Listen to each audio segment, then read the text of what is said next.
Hey everyone, Cool Kid here. Welcome back to YouTube's only rapid-fire Warframe trivia series, at least until Kai steals my gimmick. Spoiler warning like always, and without further ado, let's rock.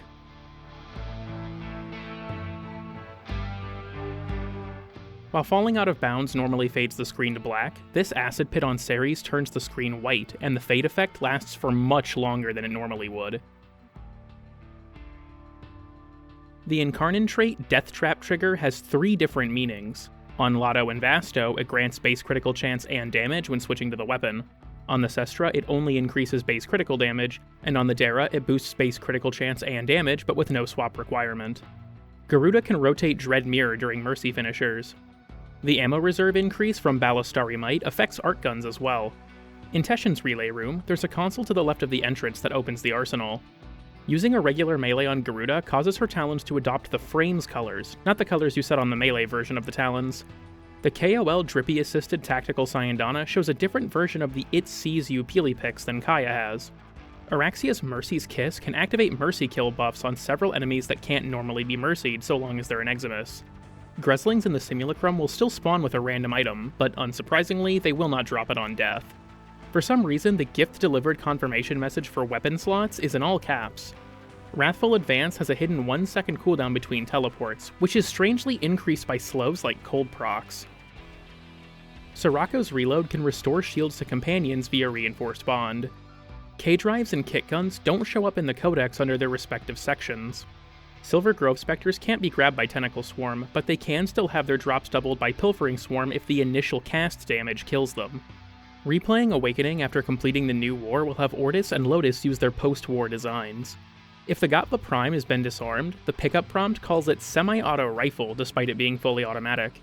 Normally zones from Ferox and Scourge disappear on repeat throws, but if a throw sticks into an enemy, then you can have multiple zones active at once.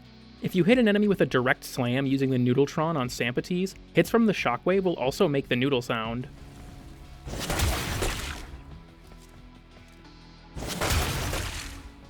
Sisters occupying Phobos allow you to fight Corpus enemies and even Treasurers in the asteroid-based tileset via dark sectors. Having infinite casts from a Loke Surge lets you spam Citrines 2 so fast that it'll let you clutter her rocks around you. Hey, it's just like Corvex. Spear guns can't be thrown into water, no matter how shallow it is. In the Stalker's Lair on Brutus, you can find a small shrine containing the heads of several Warframes. These laser cutters on Ceres can actually be damaged, which causes them to malfunction. The clones that Packet spawns during his boss fights have the name Packlet. Near the back left side of the dry dock, there's a console that returns you to your base of operations. The Pursuit game mode in Arcwing still uses the old Saturn skybox. Please don't change this, DE, I missed the skybox so much. Assimilate on Nyx blocks bullet jumping unless you're on a zipline, which allows it to work. Cyto 9 can give the Trank Rifle elemental damage, which can be briefly seen by meleeing and switching back to the Trank gun. This doesn't have any actual effect though. Using a scanner breaks Shroud of Dynar's stealth. Despair knives that are using a skin and are stuck into a wall won't show any color changes applied to the skin other than energy. The Codex console in the back room is based on the Apple Lisa computer, which was Apple's predecessor to Macintosh from 1983. Normally while in Silken Stride, Araxia can press melee to use Mercy's Kiss. If wielding an arc gun, however, this shortcut doesn't work because the game locks you out of melee while wielding an arc gun. If you replay the Hex quest, any Atomocycle customizations you have equipped will still apply during the quest. If a Prime Warframe equips their non-Prime skin, they'll still use the Prime icon in the arsenal, whereas the icon will typically change based on the skin equipped. This is another one of those entries I just have to read verbatim. The Plains of Eidolon turrets are all named after their roles. The Vroosh turret goes Vroosh, the Akalak turret goes Akalak, and the Morda turret Morda's people. This shit is so peak. If the Alamo sniper skin is equipped on Vidaria Prime, its magazine will start spinning like the normal Vidaria mag. Duality clones go to heaven after they expire. Caliban Prime's face orb doesn't appear on the login screen. Ureli Prime's fins have little hearts on them, though this is virtually impossible to see under normal circumstances. Araxia's 4 lets her wall latch the magnetic anomalies in Sabotage. Corrupted enemies have their colors warped by a shimmering effect, but this can be removed if the enemy is dismembered on death, which reveals their real color schemes. Most enemies are some flavor of beige, but the crewmen and Nullifier crewmen both have black jumpsuits. As a fun little detail, Arthur's cloudy left eye is on the same side as Umbra's exposed eye visible with his alt helm. This probably doesn't mean anything, but I think it's cool. The Moonquake's disruption effect, which triggers several traps and lowers gravity, can actually complete the endurance test by itself. You can swap an Umbral polarity into a Melee's Exilis slot, and this also works with Warframes. The banner for the Coda Concert Railjack mission is taken from a Corpus Arcwing mission. If a fish is caught while Helios is scanning it, he'll scan the Warframe before then scanning the fish. If Sevagoth hacks a console as his Death Shadow and is revived right when the hack finishes, the door locks permanently. You can stand on Nihil during his boss fight. Caliban Prime has unique blue light shining around him in his Codex turntable. Similarly, Atlas and Protea are the only two primes to have different camera angles for their turntable. Lastly, for the prime stuff, Mag Prime wields a Sicarus, despite that weapon releasing with Ember. Dargans can switch weapons to an unmodded Bratton. Wrathful Advance can teleport through windows, but only if it's targeting an enemy. If you look at the post-New War Cetus from the Plains of Eidolon, it doesn't have its Broken Veil thing inside. Varuna's Puppy Mode being active blocks you from entering Arcwing.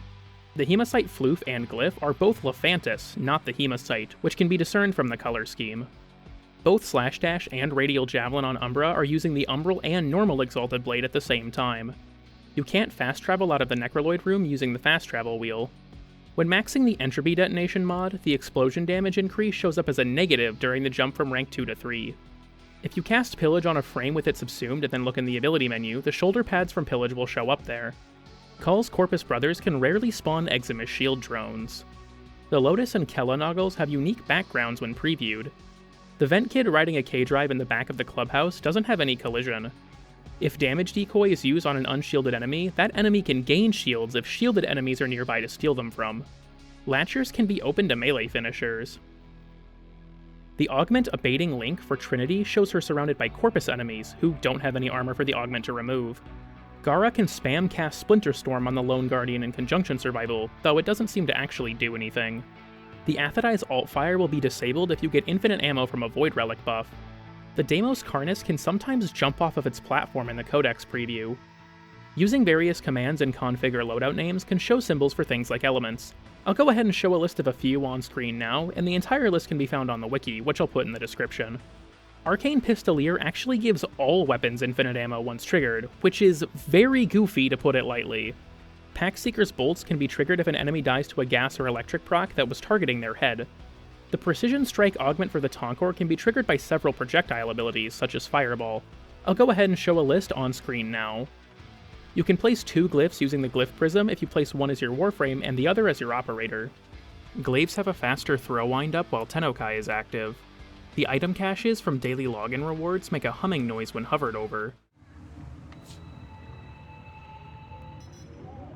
The Skaldra APC turret has an alt-fire that is identical to its primary fire. Unlike most Warframes, Araxia doesn't use the player's custom fashion choices in her ability screen. For some reason, the Proton Set bonus shows the amount of damage you'll take from hits instead of the amount that damage is being reduced by. Mauzolan's alt-fire can be held, which causes it to stagger you like Velocitus and Corvus do on their charge shots.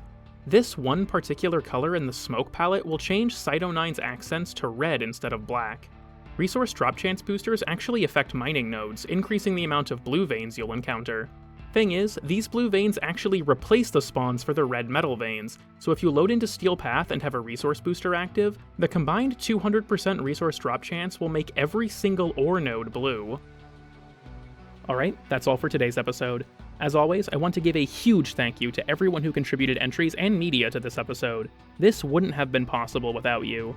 If you want to suggest your own entries, you can comment them down below or post them in the Weird and Obscure channel over in the Discord. I also want to give a huge thank you to my channel members for bankrolling these garbage videos. I've recently dropped membership prices down to just $1, so if you want to join for the emotes and videos and whatnot, I literally can't make it any cheaper. Beyond that, like and sub if you enjoyed, or dislike if you want me to spontaneously combust. Thank you very much for watching, and I'll see you all next time with Volume 19, which is just going to be 20 minutes of your Rally entries.